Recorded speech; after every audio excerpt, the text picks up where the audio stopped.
now, Matt from Canada, you still with us?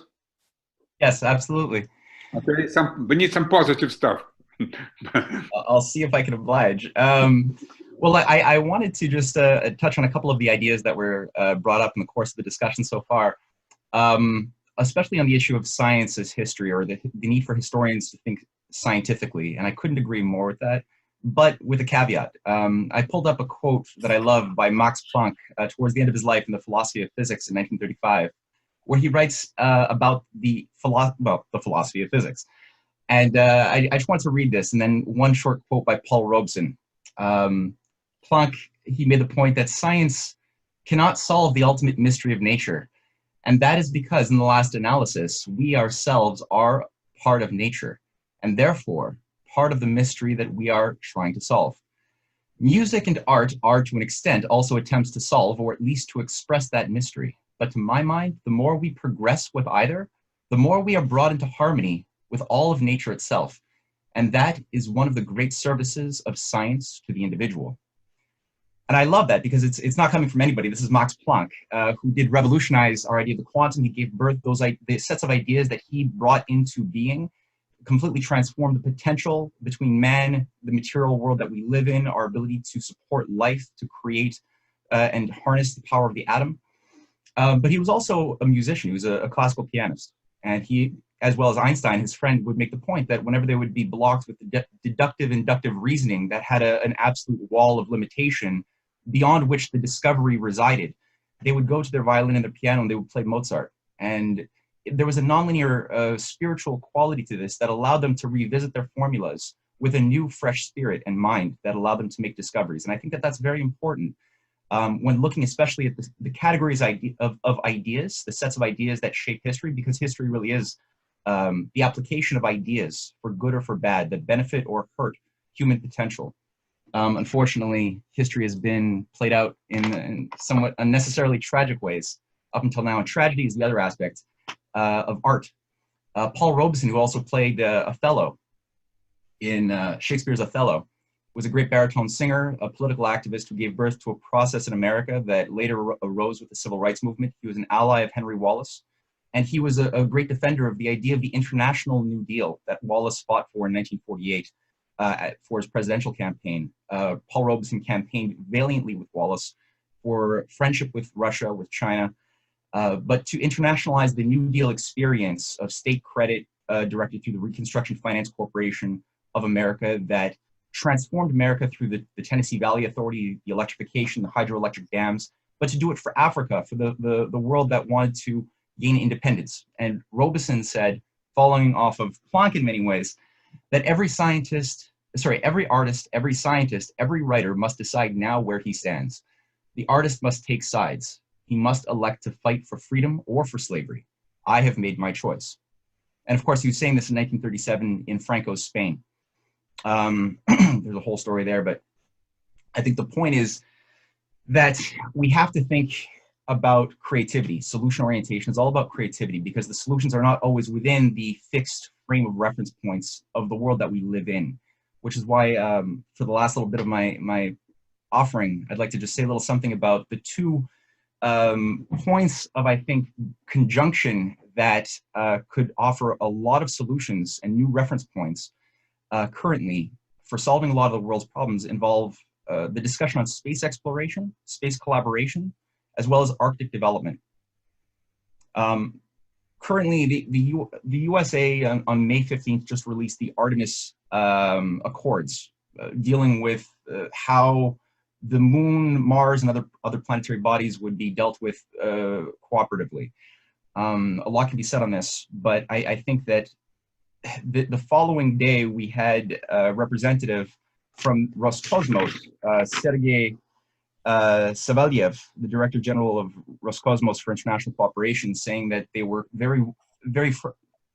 they wanted to work with America on lunar development. Russia already has a program with China that they signed in September 2019 to cooperate on lunar development. Roscosmos is an active participant in the Lunar Gateway project that's a part of Artemis to revive the sending of human beings back to the moon for the first time in over 30 years.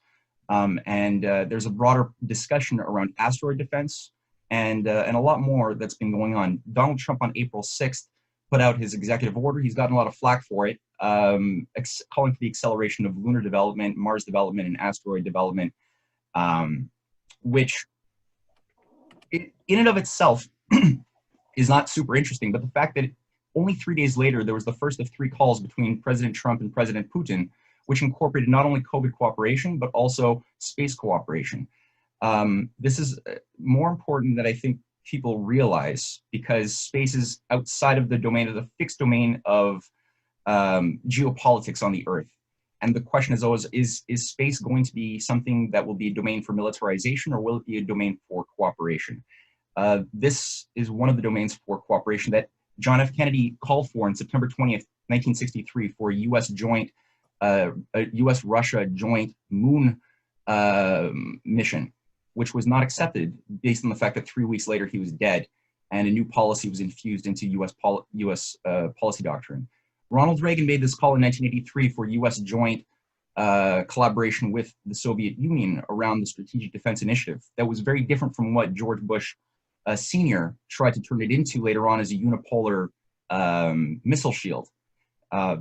Reagan's idea originally was very different, and that idea was not accepted, which was essentially a way to infuse a new paradigm, a new principle that would escape the closed system of geopolitics by introducing a higher idea of self-interest to turn the destructive weapons from each other onto basically making them irrelevant, using a new platform of lasers, of new technologies to render nuclear weapons obsolete.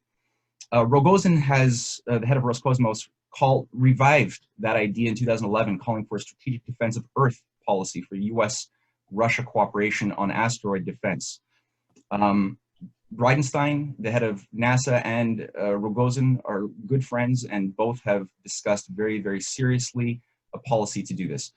The Polar Silk Road, I'll just say one word on this. The Belt and Road Initiative, the New Silk Road of China, has allied with the Eurasian Economic Union of Russia in 2015. The framework has been extending into the polar regions. 135 nations are already on board with the Belt and Road Initiative, and the basis of banking, the way of thinking of value, long-term credit, it's much more in proximity to the New Deal idea of Franklin Roosevelt than it is to anything America has done in the past 50 years. The fact that now we have trade corridors, shipping, rail, and roads being brought into Putin's Arctic vision extends this potential for the revival of the connection of a 150-year idea of the Bering Strait rail tunnel that was first proposed at the end of the 19th century by collaborators of Abraham Lincoln and Tsar Alexander II and Alexander III. Nicholas II, the Tsar, proposed this in 1906 and brought in a team of American engineers to do a feasibility study on the Bering Strait rail connection. And Henry Wallace and Molotov discussed this in 1942.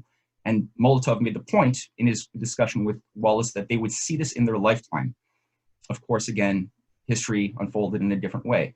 So the fact that Putin brought this back to life in 2007, it was restated in 2011 as a policy where Russia was willing to even put in $64 billion of this project, has given, again, a new form of life with the Polar Silk Road, which I think shouldn't be overlooked, as unlikely statistically as one might see it if you're a mathematician. I think that the necessity of these types of ideas are much, much greater than people realize, and will only be more realizable as the crisis continues. So that was my attempt to infuse a bit of optimism.